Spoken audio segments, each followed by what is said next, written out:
okay? And they need to be moving, and when I say moving, it's exercise, all right?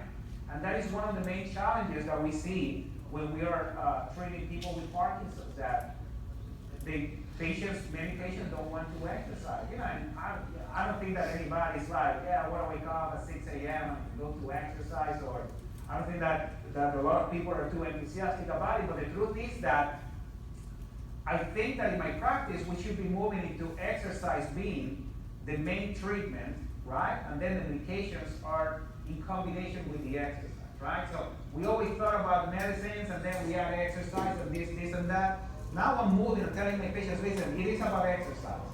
And then we complement the exercise with the medications that we're going to be using in the clinic. So this is very important, okay?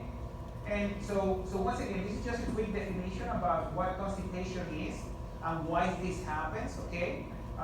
Change in diet or activity might be one of the causes. Medical reasons and medication. So people with cancer, pregnancy, some patients with neurological disorders such as Parkinson's, inflammation of the intestines, pain medications. So you can see here, let me see if I have it. You don't have it there. So people taking narcotics, people taking medications to help them sleep. Those are things that can worsen the constipation. And how do we manage this, okay? So we need to start drinking some fluids. And I see some of you taking notes. At the end, I'm going to show you my website, and I have this presentation in the website that you can download it. Exactly the same thing that I'm showing you here. So you know you can spend time paying attention. So you have to drink at least.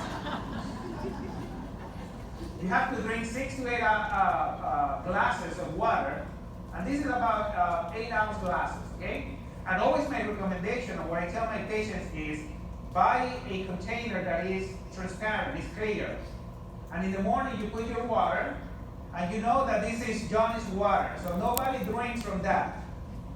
And Johnny knows that by the end of the day, that has to be empty. So this is a good way to make the invisible visible, all right? Because we always overestimate how much water we've been drinking. Yeah, I have 2, or I have 3, when in fact I have half in the morning, half in the afternoon, okay? So this is a good way for you to know how much water you have consumed and how much you still have left before the end of the day. We need to exercise and increase activity. And the truth is that every time we talk about exercise, you think that you have to go to the gym and do a big aerobic class or something like that, right?